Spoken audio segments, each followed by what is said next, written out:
வாழ்விலும் ஆண்டவரே அடிமை மறைத்து நீங்க வெளிப்படுங்க. நான் சிறுகவும் பெருகவுமாக நடத்தினாங்க ஆண்டவரே. வந்த ஒவ்வொருடைய பிள்ளைகளுடைய இருதயங்களையும் அடியானுடைய இருதயத்தையும் நல்ல நிலங்களாக மாற்றிக் கொடுங்க ஆண்டவரே. உங்களுக்கு கனி கொடுக்கிற பிள்ளைகளாக நாங்கள் வாழ கர்த்தர் கிருபை செய்து கொள்ளுங்கப்பா. இயேசுவின் மூலமே ஜெபிக்கிறோம் எங்கள் நல்ல பிதாவே. ஆமென். அல்லேலூயா. ரெண்டாவது வசனம் சொன்னேன். இந்த ரெண்டாவது வசனத்தை குறித்து நம்ம பார்க்கலாமா? ஸ்ட்ரைட்டா வசனத்தை நான் உங்களுக்கு வாசிங்க பார்க்கலாம். ஏசாயா 61:10. 7 வசனங்கள்ன்ற தலைப்பில் நம்ம பாகம் 2 நீங்க எடுத்துட்டு இருக்கோம். அது ரெண்டாவது வசனத்தை நோக்கி நம்ம பார்க்க போறோம். கர்த்தருக்குள் பூரிப்பாய் மகிழ்கிறேன், என் தேவனுக்குள் என் ஆத்துமா களிகூறுகிறது. மணவாளன் ஆபரணங்களினால் தன்னை அலங்கரித்துக் கொள்கிறதற்கும் மணவாட்டி நகைகளினால் தன்னை சிங்காரித்துக் கொள்கிறதற்கும் ஒப்பாக அவர் ரட்சிப்பின் வஸ்திரங்களை எனக்கு உடுத்தி நீதியின் சால்வை எனக்கு தருகிறார். ஆமென். இரண்டாவது பார்க்க போற வசனம் நீதியின் சால்வை. ஆமென். ஃபர்ஸ்ட் ரட்சிப்பின் வசனம் நம்ம பார்த்துட்டோம். இந்த ரட்சிக்கப்படுகிற ஆண்டவரை ஏற்றுக்கொள்கிற ஒவ்வொருவருக்கும் கடவுள் அருளுகிற வசனங்கள்ல முதல் வசனம் ரட்சிப்பு. அடுத்து அந்த ரட்சிப்புக்கு அடுத்த ஒரு பகுதி மிக முக்கியமான ஒரு கணத்திற்குரிய மதிப்பிற்குரிய ஒரு வஸ்திரமாக பார்க்கப்படுகிறது என்னதுன்னா நீதியின் சால்வை. அந்த நீதியின் சால்வையை குறித்து நம்ம பார்க்கும் பொழுது இங்கிலீஷ்ல அது என்ன போடப்படுதுன்னா த ராப் ஆஃப் ரைட்ஹவுஸ்னஸ். என்னது? த ராப் ஆஃப் ரைட்ஹவுஸ்னஸ் அப்படின்னா நீதியின் அங்கி சொல்லுவாங்கல்ல, சால்வை அங்கி, ஒரு மரியாதைக்குரிய ஒரு கணத்திற்குரிய ஒரு வேட். அது நீங்க பாத்தீங்கன்னா நீங்க உலகத்துல சால்வை போட்டா என்ன பண்ணுவாங்க? இப்போ மேடையெல்லாம் நின்று சால்வை போடுறாங்க, மக்கள் என்ன பண்ணுவாங்க? கை தட்டுவாங்க. அப்ப அந்த நபர் எப்படிப்பட்ட ஒரு நபர்? ஏதோ ஒரு சாதித்தவர், ஏதோ ஒரு மதிப்புக்குரிய ஒரு நபராக காணப்படுகிறவர். அவர் ஏதோ ஒரு செயல் செய்து சாதித்து அங்க வந்திருக்கிறார். ஓகேவா? அதனால நீதி ஒரு சால்வை அங்க போடுறாங்க ஒரு ரெஸ்பெக்டுக்காக.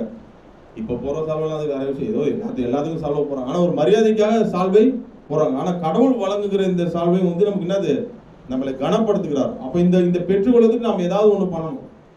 கரெக்டா இல்லையா? அதை முதலே நான் சொல்லிடுறேன். இதை பெற்றுக்கொள்ளணும் நாம என்ன பண்ணணும் அப்படின்றத முதலே நீங்க புரிஞ்சுக்கிட்டாதான் அந்த கான்செப்ட் புரியும்.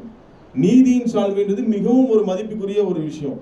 அந்த அங்கேயே நீங்களும் நானும் பெறணும்னா வெறும் ரட்சிப்பின் வஸ்திரத்தோடவே அப்படி இருந்துடாம அடுத்து இந்த நீதியின் வஸ்திரம் நமக்கு அவர் வழங்குகிறதை நாம் அதை பெற்றுக்கொள்ளணும்னா என்ன பண்ணணும்னா அவருடைய கற்பனைகளுக்கு கீழ்ப்படியணும். ஹல்லேலூயா. அவருடைய கற்பனைகளுக்கு கீழ்ப்படுகிறவங்க மேலதான் எது நிற்கும்?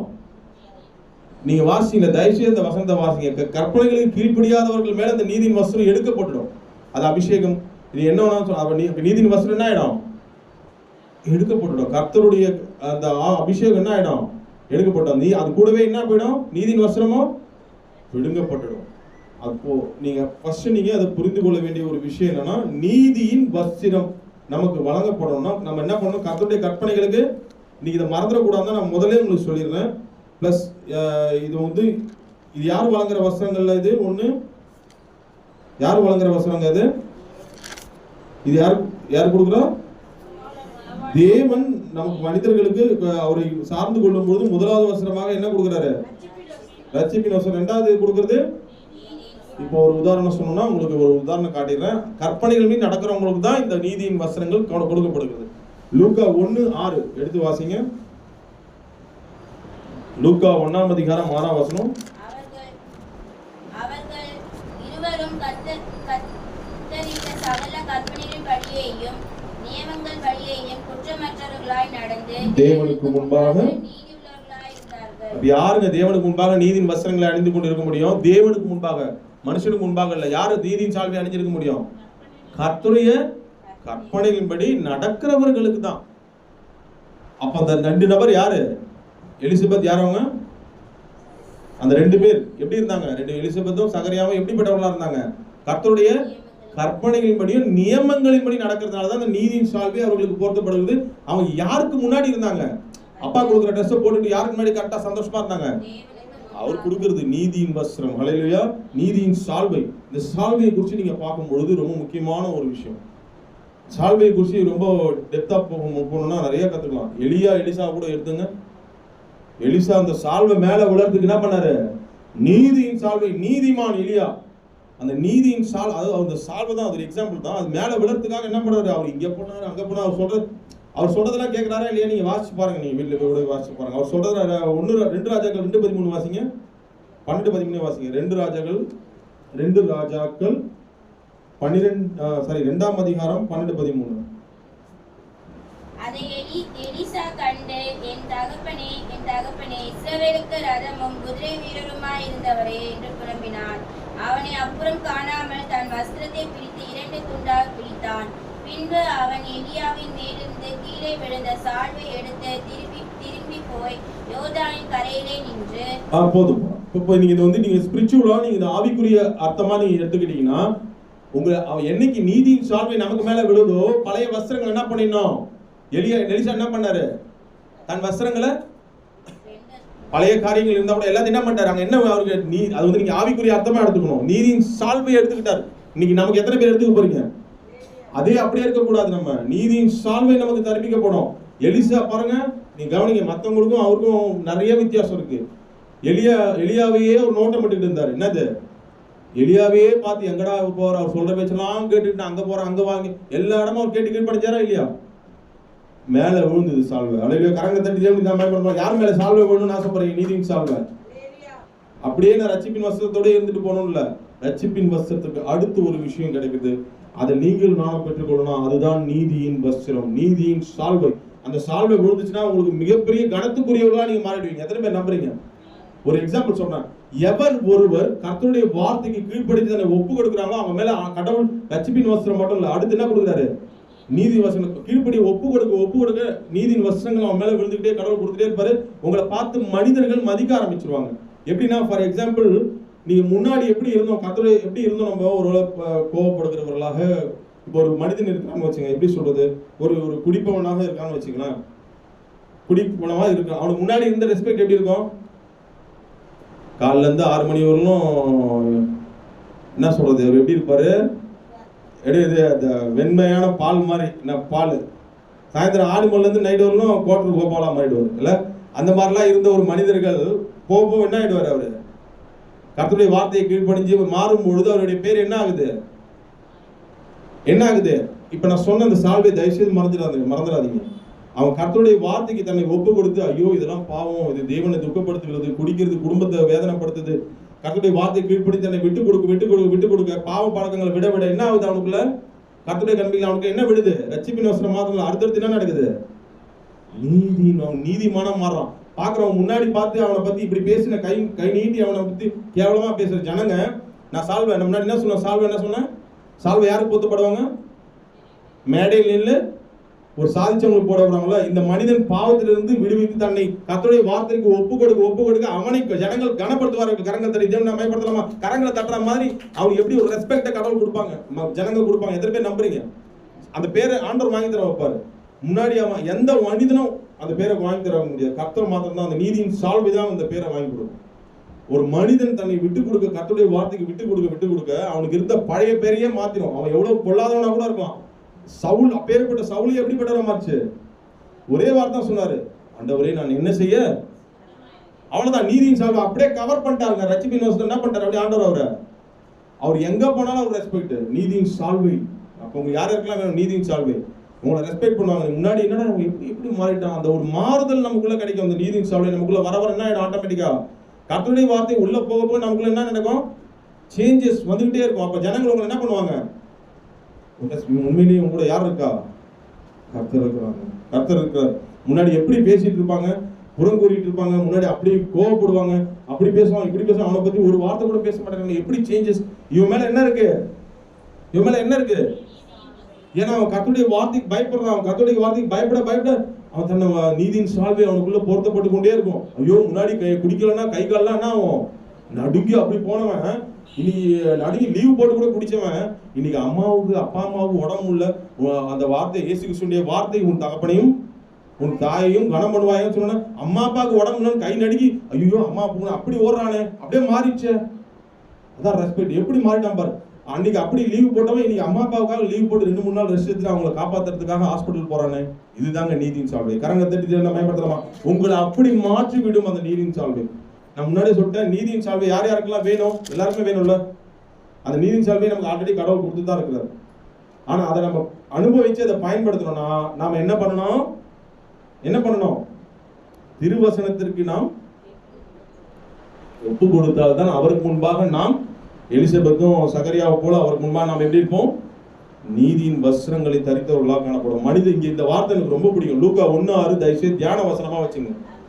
மனிதருக்கு முன்பாக இருந்துடலாம். அதுதான் எனக்கு ரொம்ப டச் பண்ண விஷயம்.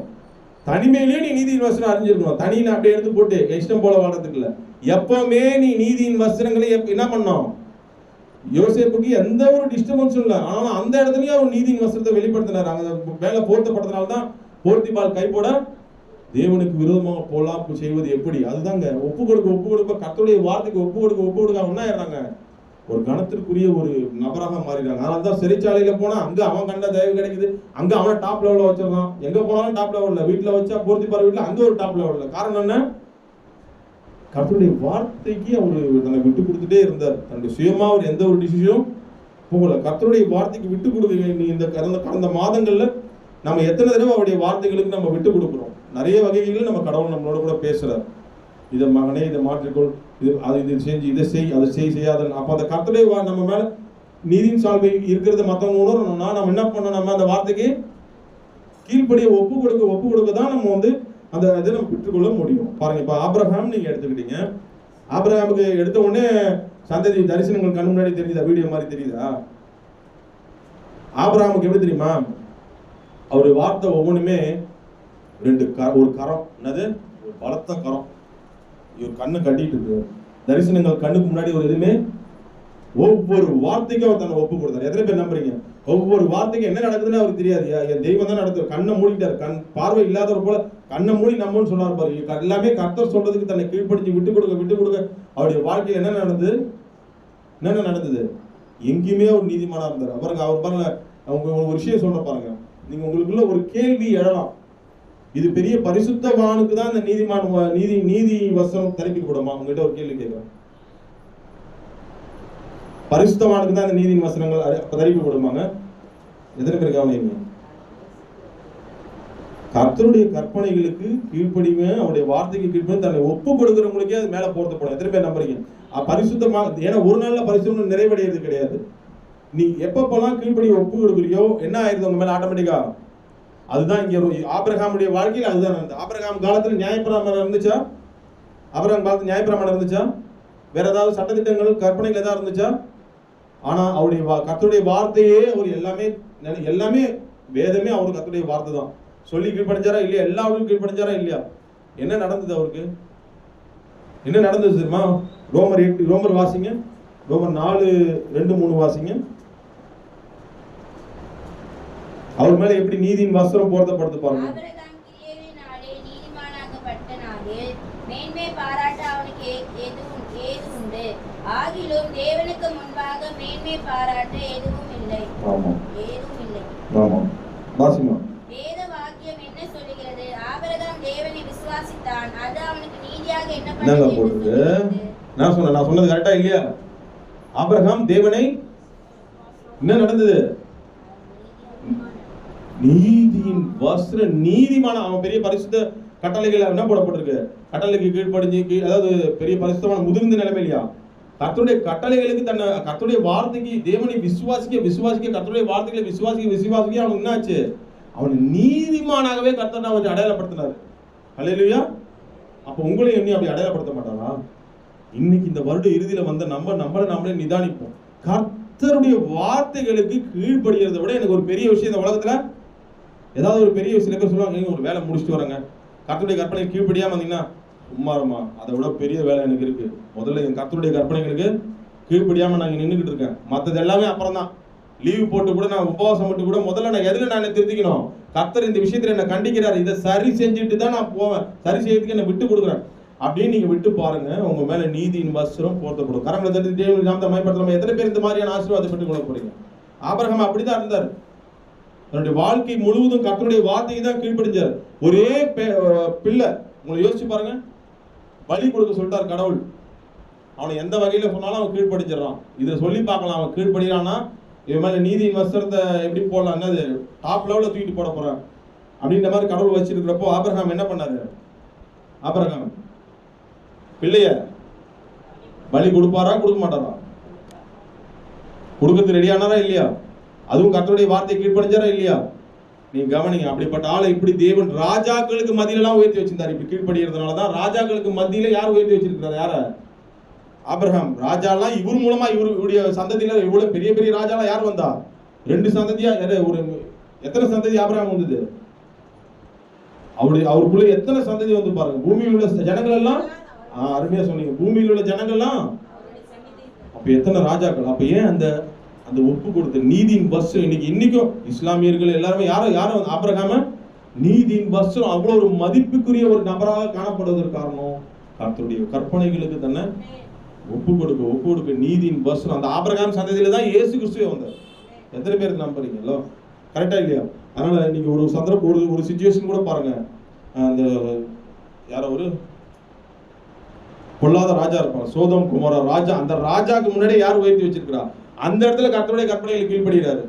நீதியின் வசனம் அப்பவே போடப்படுது. நான் எல்லாமே ஜனங்களை எனக்கு தரோம், நான் எல்லாமே தரேன், பொருட்கள் நீங்க எடுத்துக்கணும்னு சொல்லி சொல்றாரு தெரியுமா? அந்த வசனம் ஆதியாகமம் வீட்டுல போய் வாசிங்க, 13-14 வரும்னு நினைக்கிறேன். அப்ப என்ன சொல்றாரு அவரு? ஆமா, கர்த்தருடைய கற்பனை. ஏன்னா கர்த்தருடைய கற்பனைகள் அங்க எப்படி கீழ்ப்படுகிறாரு? பொல்லாத ஜனங்களுடைய மகா பாவிகளும் ஜனங்களுமா இருக்கு. அந்த ஜனங்களுடைய ராஜா உன் கையில இருந்து நான் வாங்க மாட்டேன். கர்த்தருடைய கட்டளை அது அல்ல. நான் கர்த்தருடைய கட்டளைகளுக்கு கீழ்ப்படி. ஒன்னு இடத்துல இருந்து வருகிற பணம் எனக்கு தேவை கிடையாது. கரெக்டா இல்லையா? கர்த்தருடைய என்னுடைய கரம் யாரை நோக்கி இருக்கு? கர்த்தரை நோக்கி. கர்த்தருடைய கற்பனைகளுக்கு கீழ்ப்படிஞ்சு நடந்தார் அமைதியா. கர்த்தர் அவர் டாப் லெவல்ல கொண்டு போனார். எத்தனை பேர் அந்த நீதியின் வஸ்திரத்தை கொடுத்து அவரை உயர்த்தி கொண்டே இருந்தார். இப்படி நான் உயர்வை அடைவேன் எத்தனை பேர் விசுவாசிக்கிறீங்க? உயர்வுனா இப்படிதான் இருக்கணுங்க. நேர்மையான வழியில உயர்ந்தீங்கன்னா உங்களை எப்பேற்பட்ட ஆரம் போட்டுக்கிட்டே இருப்பாங்க. எத்தனை பேர் விசுவாசிக்கிறீங்க? நேர்மையான வழியில எனக்கு உயர்வு வேணும்னா கொஞ்சம் பொறுமையா தான் இருக்கணும். புரியுதா இல்லையா? நீ கர்த்தருடைய கற்பனையை கீழ்ப்படியும் போது உடனே உங்களுக்கு இது வந்துடாது. கர்த்தருடைய கற்பனை கீழ்ப்படினா சுயம் வேலை செய்யும். என்ன பண்ணோம்? உங்க சுய புத்தியில வளர்ச்சி, சுய புத்தியில நிறைய முன்னேறத்துக்கு வழிகள் உலகம் வச்சிருக்கோம். அதெல்லாம் எனக்கு வேணாம். யாருடைய கற்பனைகளை கீழ்ப்படினோம்? அதெல்லாம் வேணாம்னு கர்த்தர் சொல்றாரு. எனக்கு நான் உனக்கு கர்த்தருடைய கற்பனைகளை கீழ்ப்படிஞ்சு நான் கொடுப்பேன்னு சொல்லும்போது நான் யாருக்கு எது கீழ்ப்படிவேன்? கர்த்தருடைய கற்பனைகளுக்கு தான் நான் கீழ்ப்படிவேன். பாருங்க, அதுக்கு நான் இன்னொரு உதாரணம் கூட சொன்னா, நம்ம இயேசு கிறிஸ்துவையே நீங்க கொஞ்சம் எடுத்துக்கொள்ளுங்க. இயேசு கிறிஸ்துவை நீங்க எடுத்துக்கொள்ளும் போது மத்தேயு 3:15 வாசிங்க. நமக்கு இரட்சகர், உலக இரட்சகர்,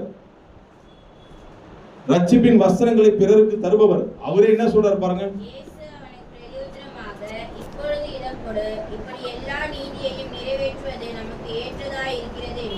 யாருங்க? அவருக்கு நீதியின் வஸ்திரம் தேவையா? உங்களுக்கு நமக்கும் உதாரணமா இருக்கிறது தாங்க சொல்றாரு. அவர் மேல எப்பொழுதும் நீதியின் வஸ்திரம் போர்த்தப்பட்டிருக்கிறது. ஏன்னா அவர் தான் நீதியின் சூரியன். ஆனா அவரே நமக்கு ஒரு முன்னுதாரணமாக நமக்கு இங்க நின்று நமக்கு சொல்லி அவருடைய ஓமை நமக்கு எடுத்துரைக்கிறது. என்ன எடுத்துரைக்கிறது? அவருடைய நீதியை நிறைவேற்றணும். அப்ப கற்பனைகளை கடைபிடித்தால் தான் நீங்களும் நானும் அவருடைய நீதியின் வஸ்திரங்களை பெற்றுக்கொண்டே இருக்க முடியும். இல்லைன்னா நம்ம என்ன ஆயிட முடியும்? பெற்றுக்கொள்ளாம கனவீனப்பட வேண்டிய சூழ்நிலை வந்துடும். கர்த்தருடைய கற்பனைகளை கடைபிடிக்க விட்டு கொடுக்க உங்களை கனப்படுத்திட்டே இருப்பாங்க. பக்கத்து வீட்டுக்காரங்க உங்களுக்கு ஒரு மரியாதை, ரெஸ்பெக்ட் இருக்கும். எல்லா இடங்களையும் உங்களுக்கு வசதி இருக்காது, கம்மியா தான் இருக்கும் வசதி. ஆனா பெரிய அளவுக்கு பதவியெல்லாம் கூட, ஆனா உங்களை ரெஸ்பெக்ட் பண்ணுவாங்க ஜனங்க. எத்தனை பேர் விசுவாசிக்கிறீங்க? ஏன்னா நீங்க கர்த்தருடைய கற்பனைகளை கீழ்ப்படிஞ்சு நீங்க விட்டு கொடுக்குறீங்க. இயேசு கிறிஸ்துவை பார்த்து எல்லாருமே பயப்படுறாங்க. பரிசேயர்ல இருந்து யாரு? அவர் மாம்சத்துல தான் வந்தார். நல்லா புரிஞ்சுங்க. மாம்சத்துல வரும்பொழுது அவர் எல்லாருமே அவரை பார்த்து பயந்தாங்க, இன்க்ளூடிங் சாத்தான். என்ன அவரை பார்த்து தேவனுடைய பரிசுத்தர் அவர்கிட்ட போகிறதுக்கு நான் கவனிக்கிறீங்களா? எல்லாருமே வேற எங்கேயும் சிந்தனை வச்சிருக்கீங்களா? முக்கியமான பாயிண்ட் கவனிக்கிறீங்களா? கர்த்தருடைய கற்பனைக்கு அவர் கீழ்ப்படிச்சார். அவர் கீழ்ப்படின அவசியம் இருக்கா? ஏன்னா அவரே தெய்வம். ஆனால் இந்த ஞானஸ்நான சட்டத்திற்கு தன்னை கீழ்ப்படிந்து இப்படி எல்லா நீதியையும் நிறைவேற்ற வேண்டியது நமக்கு ஏற்றதா இருக்குன்னு சொன்னதுனால, நீதியின் வஸ்திரம் தரப்பிப்படுறதுனால எங்க போனாலும் அவருக்கு என்னது ஒரு கவனம் இருந்துச்சு. பாருங்க, நீங்க என்ன கவனிங்க. நீங்க பரிசேயர் முன்னாடி பயப்படுறாங்க, அவர் முன்னாடி பிசாசு பயப்படுது. இதெல்லாம் காரணம் என்ன? அவர் நீதியின் வசனம் அவருக்குள்ள எப்போதும் இருந்துச்சு. அவர் அந்த வசனம் எப்போ இருந்துச்சுன்னு கேட்டீங்கன்னா சின்ன வயசுல இருந்தே இருந்துச்சு தான் நான் சொல்லுவேன். நீங்க எடுத்துக்கூட நீங்க வீட்டுல கூட வாசிங்க. லூக்கா 2ஆம் அதிகாரம் 51-52 வாசிங்க. மனுஷர் கண்கள்ல எல்லா கண்களையும் தயவு கிடைக்கிறதுக்கு காரணம் என்ன?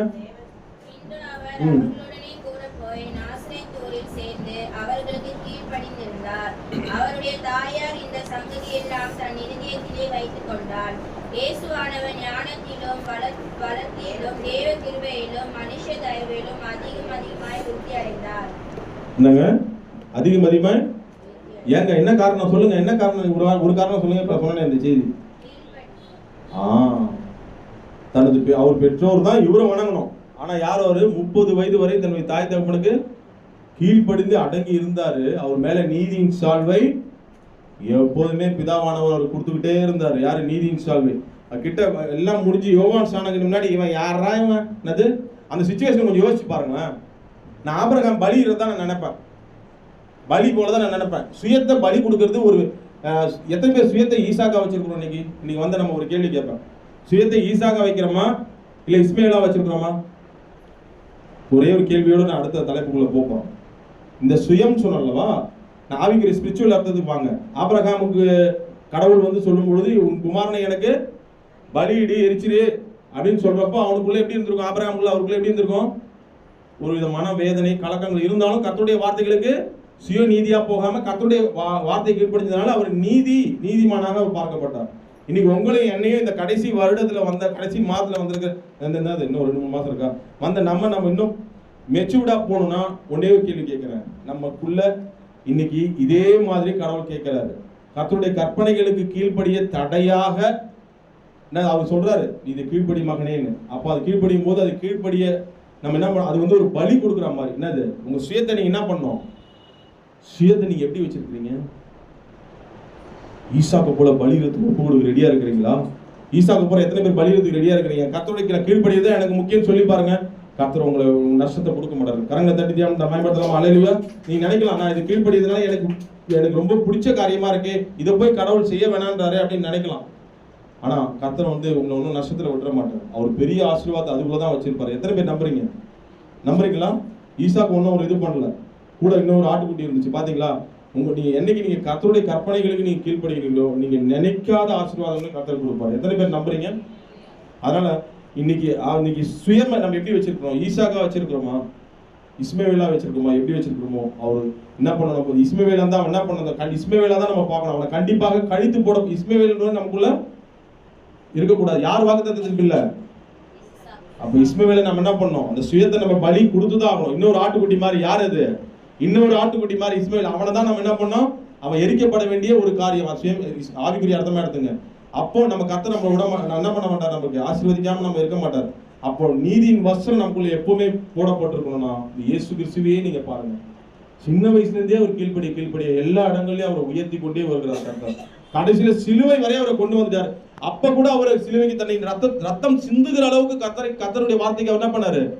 கீழ்ப்படியும் பொழுது அங்க ஒரு வார்த்தை நடக்குது, அங்க ஒரு நிகழ்வு நடக்குது. அந்த ரொம்ப டச் பண்ணிச்சு பாருங்களா. 100க்கு அதிபதி அவரை பார்த்து சொல்றாரு, வஸ்திரம்லாம் இதுவாயிடுச்சு அவருக்கு, சிலுவையில ரத்தம் சிந்துது, அதன் மத்தியில நீதியின் வஸ்திரத்தை ஒரு மனிதர் காண்கிறார். வாசிங்க லூக்கா 1:6 சாரி லூக்கா ஒரே நிமிஷம்.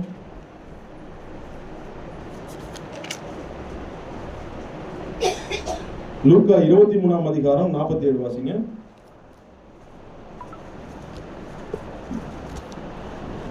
அதிபதி சம்பவித்ததை கண்டு மெய்யாகவே இந்த மனுஷன் நீதிபரனா இருந்தான் என்று சொல்லி தேவனை மகிமைப்படுத்தினார். பாத்தீங்களா? நான் சொன்னது புரியுதா?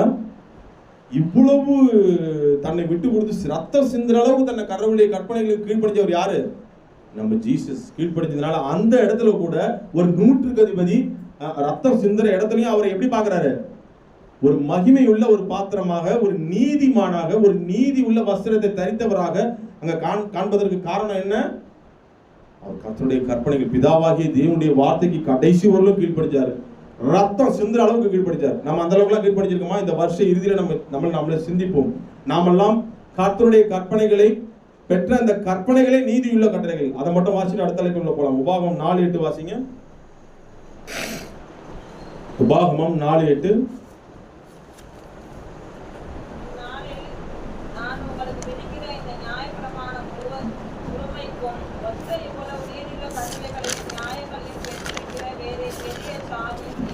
நீதி போட்டுக்கு நீதி உள்ள என்ன கட்டளை போட்டுக்கு? அப்ப நாம பெற்ற கட்டளைகளே நீதியின் வஸ்திரத்தை உடையதான நீதியின் கட்டளைகள். இதை மறந்துடாதீங்க. அப்ப நீதியின் வஸ்திரத்தை நம்ம கடைசியிலும் பெற்றுக்கொண்டு தக்க வைக்கணும்னா நம்ம என்ன பண்ணணும்? அந்த கற்பனைகளுக்கு கீழ்ப்படிச்சு ஒப்பு கொடுக்க அந்த வஸ்திரங்கள் நமக்குள்ள போர்த்தப்பட்டு நமக்குள்ள கனத்தை கொடுத்து கொண்டே இருக்கும். இப்ப பாருங்க, இந்த ஞானஸ்தானமே நமக்கு ஒரு பெரிய ஒரு எக்ஸாம்பிள். ஞானஸ்தானம்ன்றதுலே பல விதமான குழப்பங்கள் இருக்கா இல்லையாங்க? இன்னைக்கு ஞானஸ்தானம் விஷயத்துல நம்ம நாகமான முதல்ல ஆரம்பத்தில் இருக்க ஆரம்பிப்போம். அப்புறம் நாகமான நம்ம இருக்கக்கூடாது. வேலை அவங்க சொல்றதை கேட்டு நம்ம கீழ்ப்படி தான் போகணும். நாகமான் என்ன பண்ணுவான்? நான் ராஜா. இன்னைக்கு அப்படிதான் பலவிதமான ஞானஸ்தானங்கள். குழந்தை என்னென்ன ஞானஸ்தானம் இருக்கு? குழந்தை ஞானஸ்தானம், வேற என்ன இருக்கு? தெளிப்பு ஞானஸ்தானம், மூலிகை ஞானஸ்தானம். ஆனா கடவுளுடைய நீதி என்ன நீதி? இயேசு கிறிஸ்து அவங்க வந்து யோர்தான் நதியில வந்து நிற்கும் பொழுது, நான் வந்து பாரு, நான் வந்து ஒரு பெரிய ஆண்டவருடைய தேவகுமாரன், சும்மா அப்படியே தெளிச்சு விட்டுரு, அப்படியே போயிடுறேன், அப்படியே சொன்னாரு. எல்லாரும் முன்னாடியும் முழுகினார், முழுகி ஞானஸ்தானம் நடத்தார். எது அவமானமாக அவர் கருதவில்லை. கர்த்தருடைய கற்பனைகளுக்கு கீழ்ப்படிஞ்ச நீதிமானாக காணப்பட்டார். இன்னைக்கு நாம் அவரை விட பெரியவங்களும் நம்ம இல்லை வல்லவா? நாகமான் என்ன சொன்னாரு? நாகமானாக நம்ம இறுதியும் அநேக வேலைகளில் சுய வேலை செய்யும். போய் நான் நான் போய் முழுகணுமா? என்னது? நான் யாரு? இப்பேற்பட்டவன். முழுகுனாதான் என் வாழ்க்கை. இது ஏன் இந்த முழுகுதல் சொல்றதுன்னா, இந்த கர்த்தருடைய கற்பனைகளையும் நீங்க எடுத்துக்கலாம். இது ஒரு அதற்கான ஆரம்பம் தான் அந்த ஞானஸ்தானம். கர்த்தருடைய கற்பனைகளை நாம் கை கொள்வதை, நாம் எப்படி நடந்து கொள்கிறோம் என்பதை ஆரம்பத்திலேயே இது அடையாளப்படுத்தி விடுகிறது. கர்த்தருடைய கற்பனைகளை நான் சும்மா தெளிச்சா மாதிரி நான் சும்மா ஃபாலோ பண்ணிக்கிறேன், நான் கொஞ்சமா அப்படி ஃபாலோ பண்ணிக்கிறேன், குழந்தை ஞானஸ்தானம் நான் ஃபாலோ பண்ணிக்கிறேன் அப்படி இருக்கக்கூடாது. கர்த்தருடைய கற்பனைகள் எதுவாக இருந்தாலும் நான் முழுகி அதுக்கு கீழ்ப்படிப்பேன். கரண்ட் தட்டி நம்ம அதை உணர்த்துவதற்காக தான் அந்த ஞானஸ்தானம். எத்தனை பேருக்கு நம்புறீங்க? அது ஒரு முதல் ஒரு கீழ்ப்படிதல். அது அதுக்கு அடுத்தடுத்த கீழ்ப்படிதல் நம்ம ஒப்புடுக்க நமக்குள்ள என்ன நடக்குது? நீதியின் வஸ்திரம் நமக்கு போடப்படுகிறது. அதனால இன்னைக்கு நம்ம வந்த ஒவ்வொருவரும் நம்ம கர்த்தருடைய கற்பனைகள் நம்ம கீழ்ப்படிய ஒப்புக்கொடுக்க நீதியின் வஸ்திரத்தை பெற்றுக்கொள்கிறோம். என்னைக்கு நம்ம கீழ்ப்படியாமல் நம்ம கர்த்தருடைய கற்பனைகளுக்கு போறோமோ, நான் முன்னாடி சொன்ன தெரியுமா, ஃபர்ஸ்ட் தலைப்பு பாகத்துல என்ன சொன்னேன்? வஸ்திரங்கள் காயப்படுகிறதை குறித்து சொன்னேன். வஸ்திரங்கள் காயப்படுகிறதை குறித்து சொன்ன. கீழ்ப்படியாத போது நமக்குள் வஸ்திரங்கள் என்னாவது? கிழிக்கப்படுகிறது. காயப்படுத்துறதுக்கு பிசாசு வருவான். கவனமா நடந்து கொள்வோம். ஓகேவா? அடுத்த வசனம் என்னது? அது பார்க்கலாமா? ஏசாயா 61:3. இது எத்தனாவது வசனம்? 3வது வசனம். ஏசாயா 61.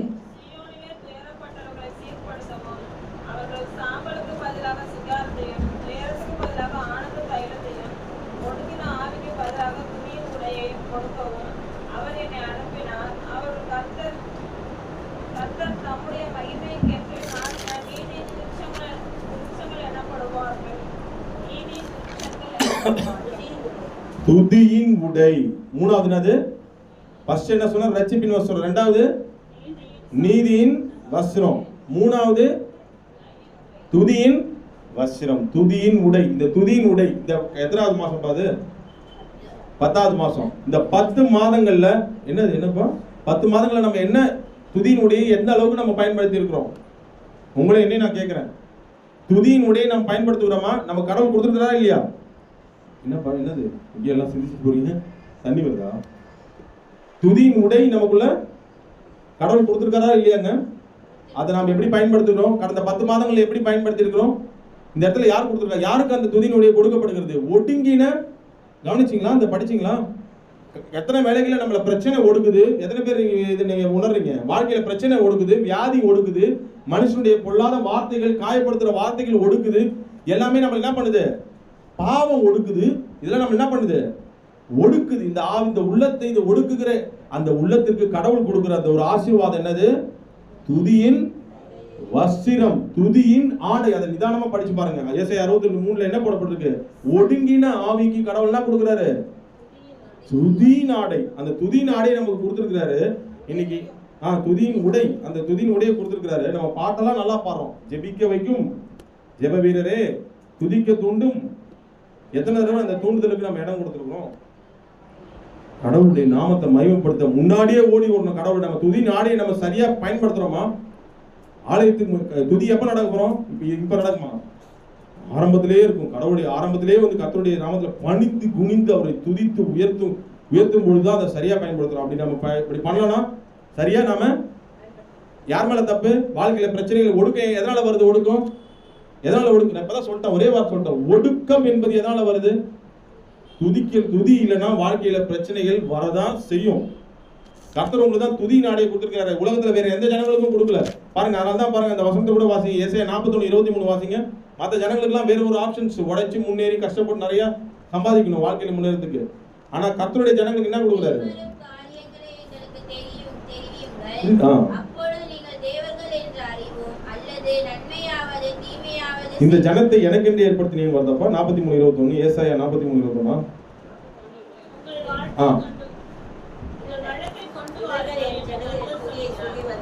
அது எதுல வருது? எஸ்.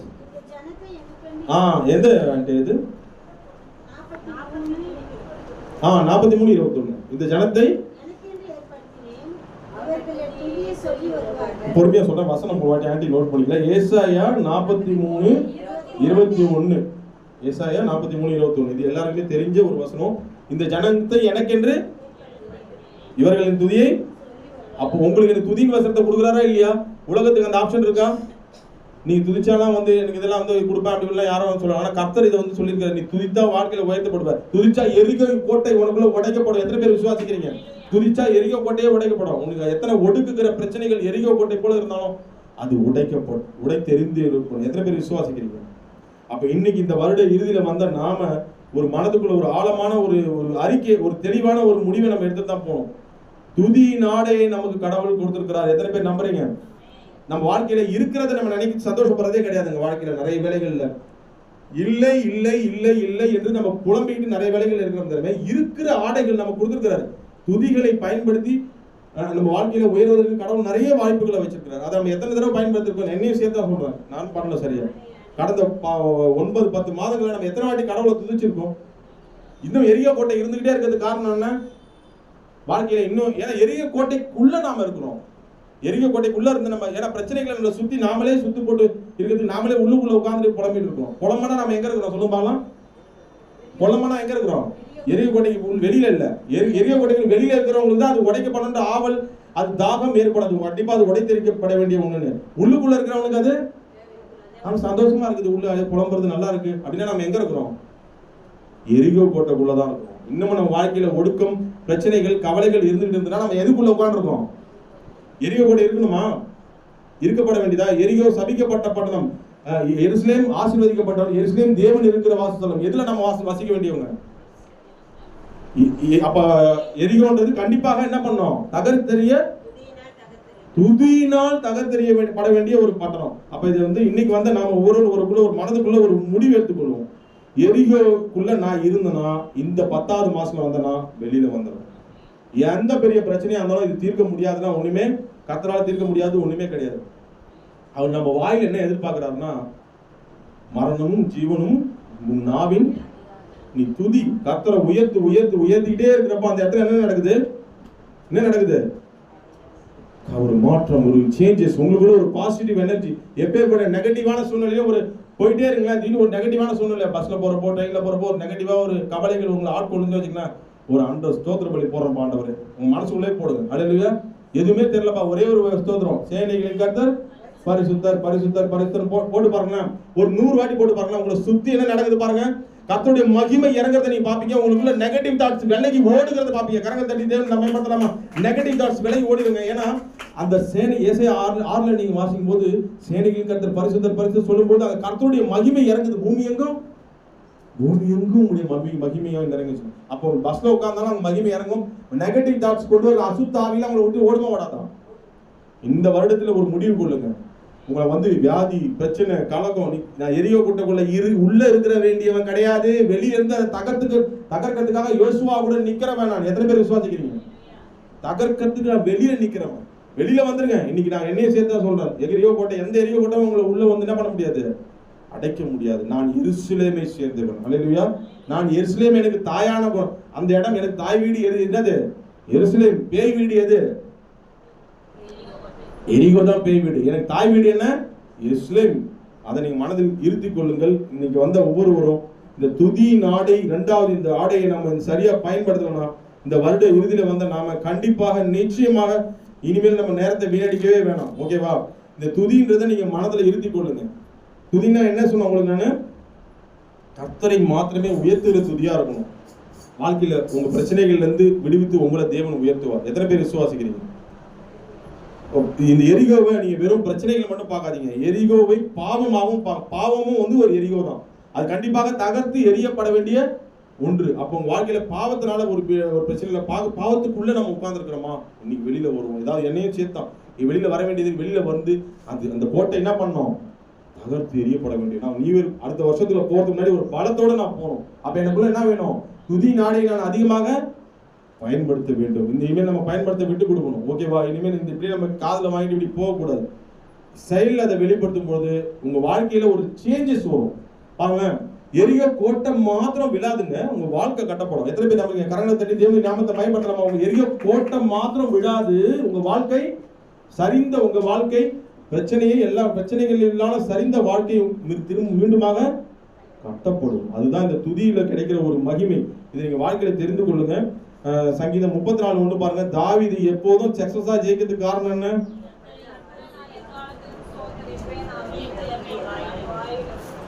என்னங்க அருமையான வார்த்தை பாருங்க.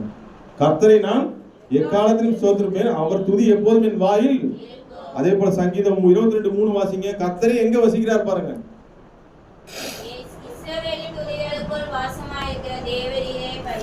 என்னங்க இது? இஸ்ரவேலின் பணங்காசு இருக்கிற இடத்துல, பணங்காசு இருக்கிற இடத்துல வசிக்கிறவங்க சொந்தக்காரவங்க, நண்பர்கள், பெத்த பிள்ளைங்களாம் கூட பணம் இருந்தா தான் வந்து வசிப்பது இந்த உலகத்துல. தெய்வம் பாருங்க, ஒண்ணுமே ஏழையா இருந்தாலும் பணக்காரனா இருந்தாலும் வாயில இருந்து நீ துதிச்சா மகனே மகளே நான் உன் மத்தியில இருக்கிறேன்னு இருப்பான். கரங்களை தட்டி அவன் தான் பயன்படுத்தலாமா? என்ன மாதிரியான தெய்வம் நமக்குள்ள இருக்கிறார், அதை நினைச்சு நம்ம சந்தோஷப்படுறோமா? என்னைக்காவது இந்த வருட இறுதியில கொஞ்சம் யோசிச்சு பாருங்க.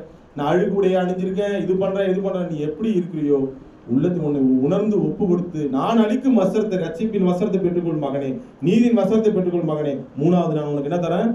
துதியின் வஸ்திரத்தை பெற்றுக்கொள். யார் இந்த மாதிரி சொல்லுவா? இயேசு கிறிஸ்து மட்டுமே அப்படி சொல்ல முடியும்.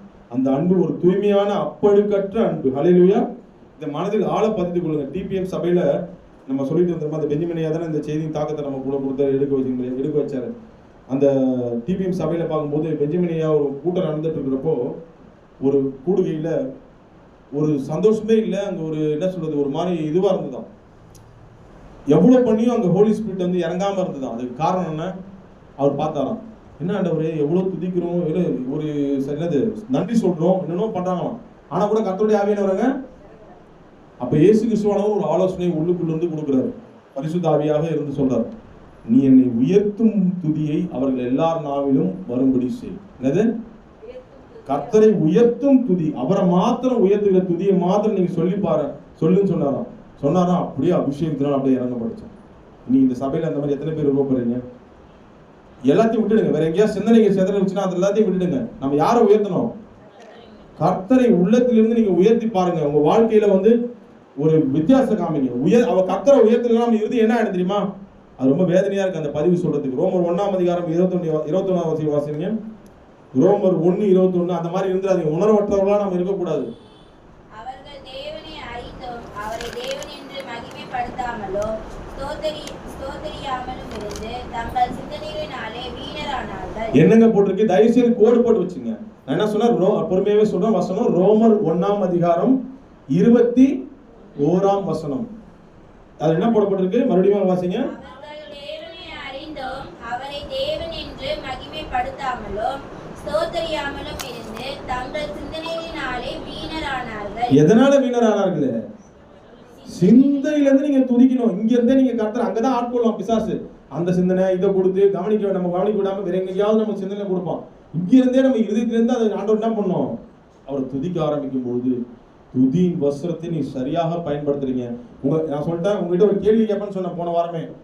உங்க வஸ்திரங்களும் என் வஸ்திரங்களும் கண்டிப்பாக உறிந்தெடுப்பான்னு சொன்னா யார் அது உறிந்தெடுப்பா? சரியா பயன்படுத்தாத என்ன ஆகும்? நம்ம எருசலேம் விட்டு நகர்ந்து கொண்டு இருக்கிறோம் என்று அர்த்தம். கர்த்தரை உயர்த்தலைன்னா நம்ம எங்க போயிட்டு இருக்கிறோம்? எருசலேம் விட்டு எரிகோவுக்கு போயிட்டு இருக்கோம். எரிகோவுக்கு போறப்ப திருட வந்து என்ன பண்றான்? வஸ்திரங்களை உரிந்து அவன் என்ன பண்றான்?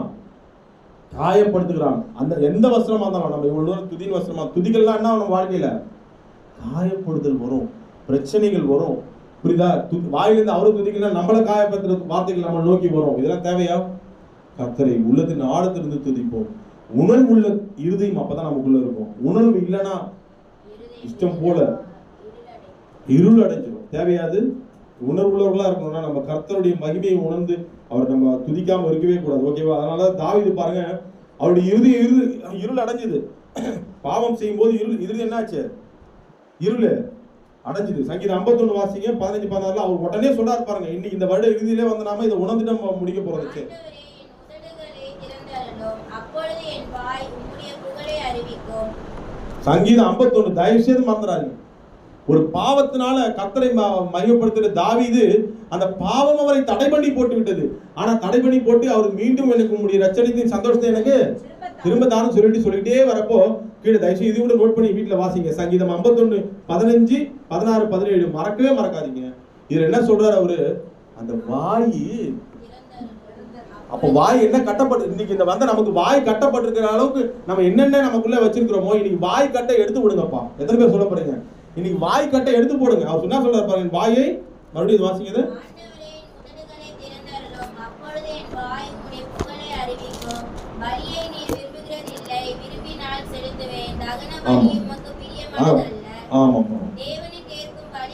நொறுங்குண்ட ஆவி தேவனே,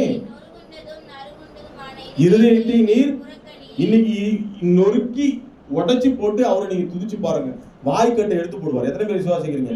வாய்க்கட்டை நீங்க துதிக்க முடியாம இருக்குன்னா உணர்வு இல்லைன்னு அர்த்தம். இருதயம் இந்த தாவீதை போல ஏதோ ஒரு வகையில நம்ம கர்த்தருடைய வார்த்தைகளுக்கு கீழ்ப்படியாம போகும்போது என்ன ஆயிடுதுன்னா, இருதயமானது அவரை மையப்படுத்தாம போகும்போது இருதயம் என்ன ஆயிடுது, இருள் அடைகிறது. அது இன்னைக்கு நீங்கி போகட்டும். எப்பேற்பட்ட பாவத்தை நம்ம மன்னிக்க வல்லவர் நம்ம இயேசு. அல்லேலூயா. எப்பேற்பட்ட தாவீதையே மன்னித்து என்ன பண்றாரு, மறுபடியும் ஒரு வாய்க்கட்டை திறந்து விட்டு அவர் துதிக்கிறதுக்கு வச்சாரு. அவர் எனக்கு ரொம்ப பிடிக்கும் இந்த வார்த்தை. வீட்டு கூட மறுபடியும் வாசிங்க. சங்கீதம் 51 15 மறக்கவே முடியாத வார்த்தை. ஆண்டவரே என் உதடுகளை திறந்தருளும், அப்பொழுது என் வாய் உம்முடைய. அப்படி நீங்க அறிவிச்சு பாருங்க, லைஃப் எப்படி போகுதுன்னு மட்டும் பாருங்க. நீங்க கண்டிப்பா ஒவ்வொரு வாரமும் சாட்சிக்கு தான் அதிக நேரம் போயிட்டு இருக்கோம். அந்த அளவுக்கு கடவுள் நம்மளுடைய வாழ்க்கையை உயர்த்துவார்னு எத்தனை பேர் விசுவாசிக்கிறீங்க? கடந்த நாட்கள்ல நான் செய்ய தவறிட்டேன், ஆனா இனி பரவாயில்ல, இனி நம்ம செய்ய ஆரம்பிப்போம். கர்த்தர் கொடுத்த வசனங்களை தொடர்ந்து 7 வசனங்களை தியானிச்சுட்டு இருக்கிறோம். இன்னைக்கு எத்தனாவது வசனம் பார்த்திருக்கோம்? ஃபர்ஸ்ட் என்ன? ரட்சிப்பின் வசனம், நீதியின் வசனம். நீதியின் வசனத்தை நம்ம அணிந்து கொள்ளணும்னா என்ன வேணும்? கர்த்தருடைய கற்பனைகளுக்கு கீழ்ப்படியே நம்ம என்ன ஆயிடும், ஆட்டோமேட்டிக்கா அந்த நீதியின் வசனங்கள் நமக்கு தரிப்பிக்கப்படும். அடுத்து துதியின் வசனம். துதியின் வசனத்தை நம்ம கர்த்தர் யாருன்னு நமக்கு தெரியும். தெரியுமா தெரியாதா? ரோமர் 1:21 மறக்காதீங்க. அவர் யாருன்னு தெரிஞ்சு நம்ம என்ன பண்ண, அவரை இதுதான் ஒரே வழி. நம்ம யாருன்னு தெரியலன்னா பரவாயில்ல, தெரிஞ்சு நம்ம அவரை உயர்த்தாம இருந்தோம்னா அப்போ நீங்க இருதயம் இருள் அடைந்து விடும். அதனால 3வது வருஷத்தை நம்ம அணிந்து கொள்ளணும்னா கர்த்தர் யாருன்றது தினமும் காலையில இருந்து யோசிங்க. அவர் எப்பேற்பட்ட மகத்துவம் நினைக்கதான் அப்படி அந்த வசனத்தை பயன்படுத்த முடியும். ஓகேவா? எத்தனை பேர் பயன்படுத்த போறீங்க? இந்த 3 வசனங்களை சொல்லியிருக்கிறேன். ரட்சிப்பின் வசனம், நீதியின் வசனம், துதியின் வசனம். இந்த பேலன்ஸ் எத்தனை வசனம் இருக்கு? 4 வசனங்கள். அது அடுத்த வாரம் நம்ம பார்க்கலாம். ஓகேவா? நீ படிச்சதை மறுபடியும் கூட கேளுங்க. வசனங்களை படிச்சு நம்மளை விட்டு கொடுப்போம். வாழ்க்கையில் உயர்வை காண்போம். அல்லேலூயா. கர்த்தர் உங்களை ஆசீர்வதிப்பார். God bless you.